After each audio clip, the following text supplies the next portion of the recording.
네, 안녕하세요, 의원님. 이념적 부의장 영상씩 있는데 네.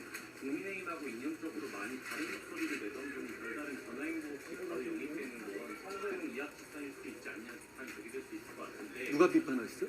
그런 비판이 나올 수밖에 없지 않을까 싶은데 어떤 이념적 지향이 다를까요? 사실 문재인 정부에서 일단 초대 노동부 장관을 지내신 분이고 국민의힘에서 대표적으로 그 실패한 경제정책으로 그 짓고 있는 소득주도 성장 관해서도 주도적으로 진행했던 분인데 이 관련해서 좀 어떻게 생각하시는지. 정책적인 면에서 모든 게 다 같을 필요는 없어요. 다만 기본적으로 시장 경제 체제를 신봉하고 경쟁을 장려하는 정책을 가진 분입니다. 그리고 제가 몇 번 얘기한 것 같은데요. 간첩죄의 범위를 이 현재 우리는 북한만을 대상으로 하고 있는데 중국도 외국으로 넓히는 그런 식의 법률을 직접 발의까지 하고, 그리고 최근에 민주당은 그 법의 통과를 사실상 반대를 해왔거든요. 그럼에도 불구하고 본인은 민주당의 입장과 달리 그 법이 국가와 이 시민을 보호하기 위해서 꼭 필요하다라는 입장으로서 인터뷰까지 하신 것으로 알고 있습니다. 저는 많은 부분에서 저희가 바라보는 지향점과 결코 다르지 않다고 생각합니다. 오히려 우리 국민의힘은 자유민주주의 정당입니다. 다양한 생각을 가진 사람들이 아까 제가 말씀드린 우리의 기본 철학을 공유한다면 다양한 생각을 가진 많은 사람들이 모일 때 더 강해지고 유능해질 수 있습니다. 김영주 부의장 같은 분이 오셨을 때 저희는 더 강해지고 유능해질 수 있다고 생각합니다. 김영주 부의장 같은 생각 정도의 생각은 지지하지만 국민의힘을 지지하기는 조금 불편하고 껄끄러웠던 분들도 계실 수 있잖아요. 김영주 부의장 같은 분이 오시면 우리의 외연이 넓어지고 우리가 더 유연하고 많은 국민을 대변할 수 있는 정당이 될 수 있을 거라고 생각합니다. 안녕하세요. 부의장님 안녕하세요.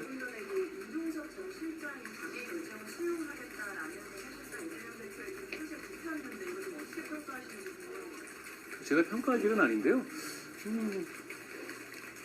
왜 그러실까요? 뭐 그걸 동의해서 그럴까요? 공감해서 그럴까요? 나중에 항상 보면 민주당에 더불어민주당에 계시는 분들은 항상 여러 가지 바둑 두듯이 포석을 하시는 것 같아요. 보시기에 나중에 이재명 대표가 어떻게든 간에 여러 가지 이유로 유지되기 어려우니까 그때를 노리겠다 뭐 이런 생각인가요? 잘 모르겠습니다. 특별히 제가 해석할 문제는 아닌데 제가 그냥 관전자로 말씀을 드리면 민주당에 남아 계시는 분들은 왜 이렇게 계산이 많습니까? 기자님 안녕하세요. 이준석 대표가 경기 해성울에 출마한다고 선언을 했습니다. 실제로 지금 국민의힘에서는 후보자가 없는 걸로 알고 있는데 이 부분에 대해서 좀 어떤 인물을 좀 세우실지에 대한 이야기 듣고 싶고요. 일단 민주당에서는 지금 현재 자동차 사장 출신을 인재 영입한 사람을 세웠더라고요. 국민의힘에서는 어떤 인재 세울지 궁금합니다. 253개 지역구 중 하나니까요. 제가 뭐 특별히 그 지역구에 대해서 지금 이렇게 설명할 필요는 없을 것 같은데. 안녕하세요, 최 기자님.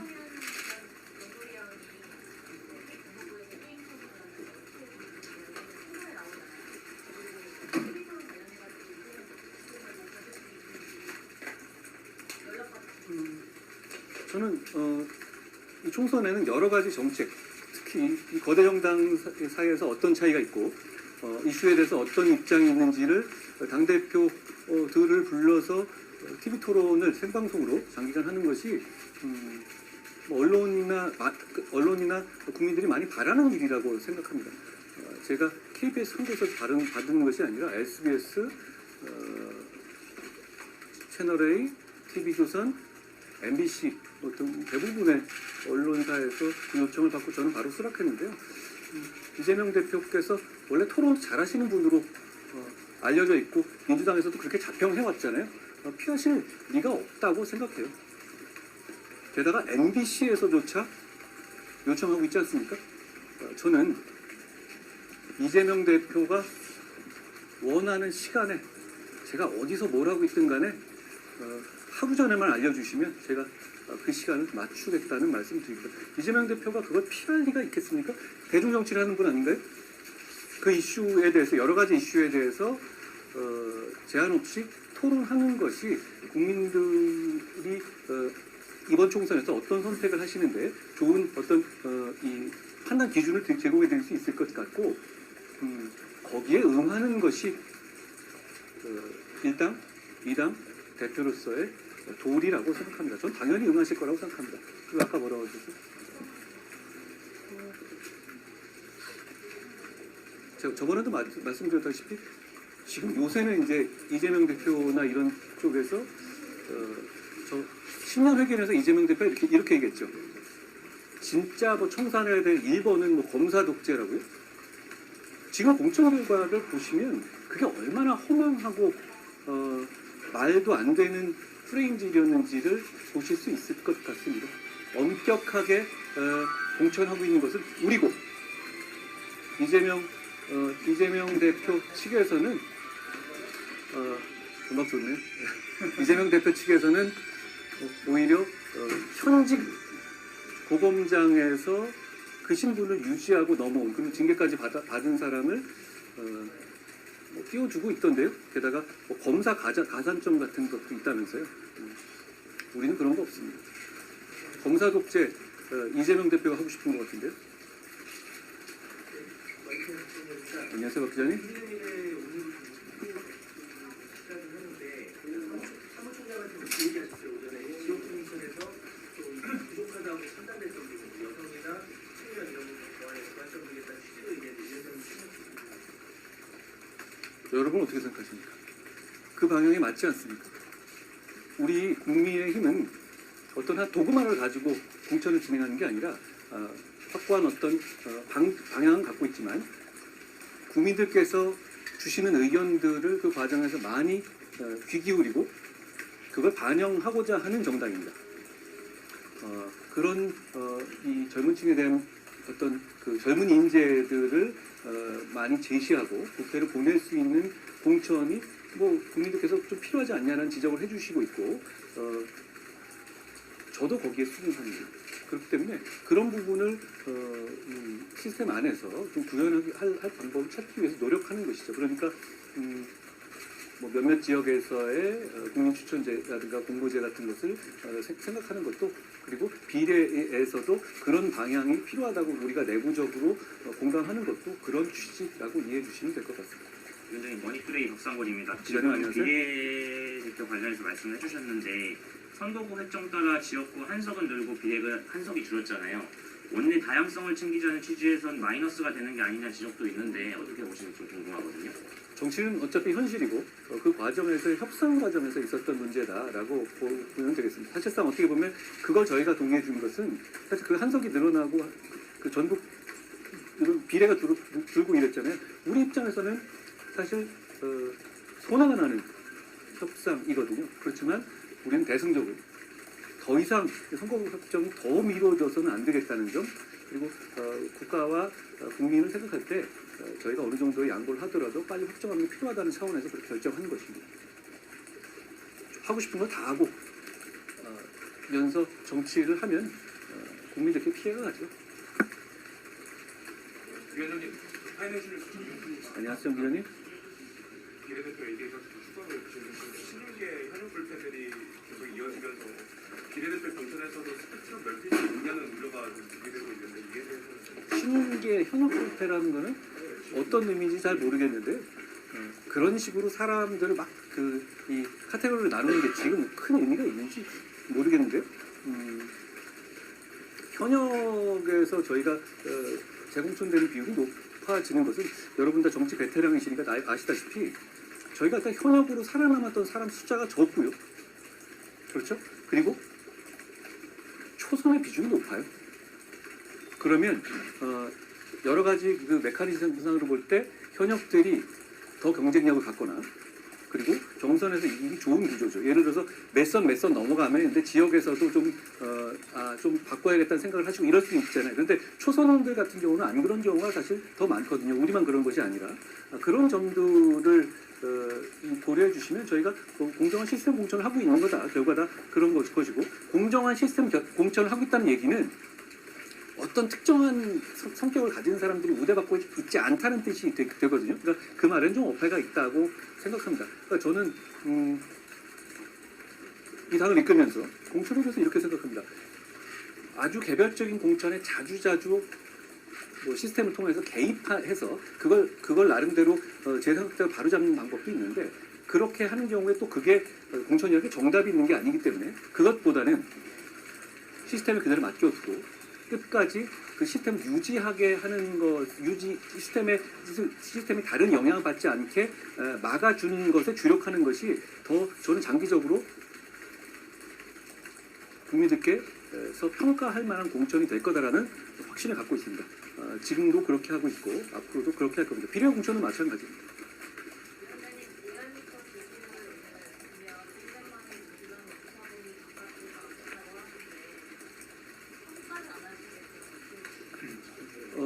저는 대단히 두려움과 책임감을 느낍니다.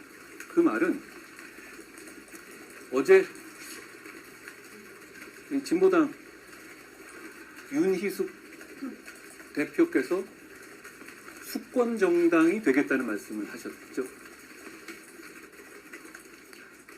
얼마 전까지만 해도 한석밖에 없는 그 위헌정당, 통진당 후신인 진보당에서 그런 말을 한다면 그냥 레토릭이고 허세라고 다들 생각했을 겁니다. 그런데 이제 그렇지 않게 됐습니다. 왜냐하면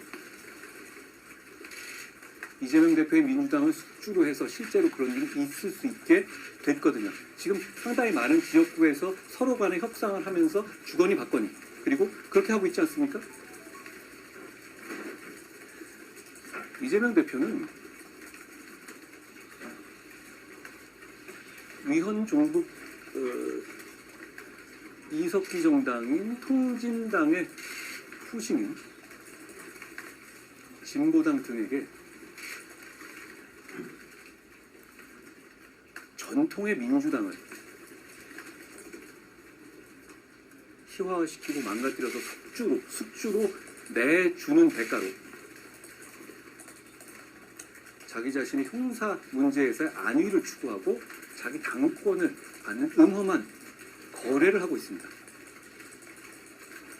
그 거래는 원래 제1당에서 이루어지는 거래이기 때문에 국민들에게 직접적인 해가 가는 국가에 대단히 해로운 거래입니다.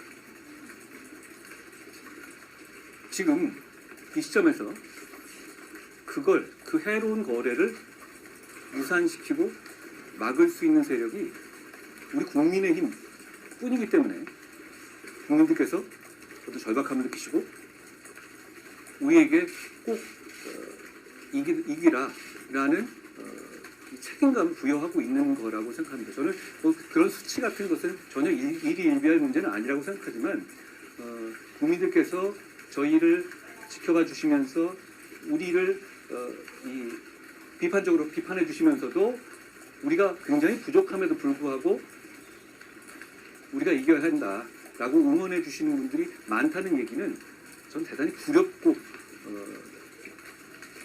책임감을 느끼면서 두려움과 책임감을 느끼면서 받아들입니다. 저희가 아직 굉장히 많이 부족하고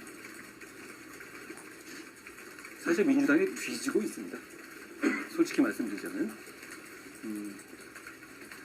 저희가 더 열심히 해야 된다고 생각하고 우리 모두 꼭 그렇게 하겠다는 말씀을 이 자리에 드렸습니다. 50분이요.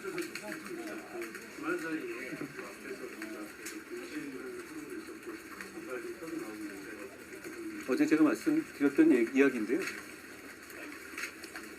공천이라는 게 그런 것 같아요. 이 공천이 정말로 공천이라는 게 선택의 문제잖아요. 시스템을 선택했는데 A를 선택한 것이 B라는 사람을 선택한 것이 나은 결정이었냐. 이 문제는 사실 지금 시점에서는 아무도 모를 겁니다. 결과적으로 보면 나중에 되짚어 보면 차라리 그때 B를 선택할 것 이렇게 말을 할 수도 있을 거예요. 공천의 특징이 그거거든요. 다 훌륭한 분들이 모입니다. 그런데 이 시스템상 지금 저희는 신속하고 공정하게 결정해야 되니까 시스템이 운영되는 거예요. 그리고 여기에 반대하거나 본인 굉장히 인생을 걸고 도전하셨던 분들 입장에서는 많이 섭섭하시고 수긍하지 못하실 수가 있습니다. 그렇지만 시스템 내에서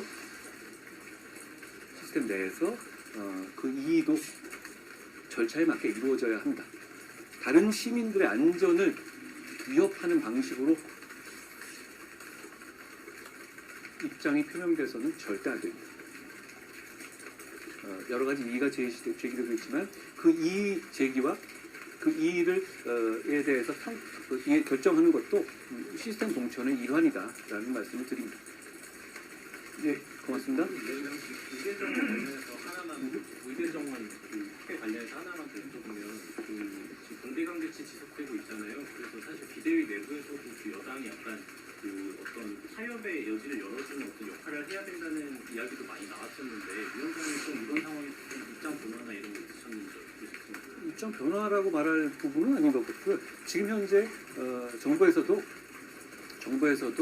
원칙을 지키면서 대화하기 위해서 노력하고 있는 것으로 알고 있습니다. 저는 정부의 그런 입장을 지지합니다.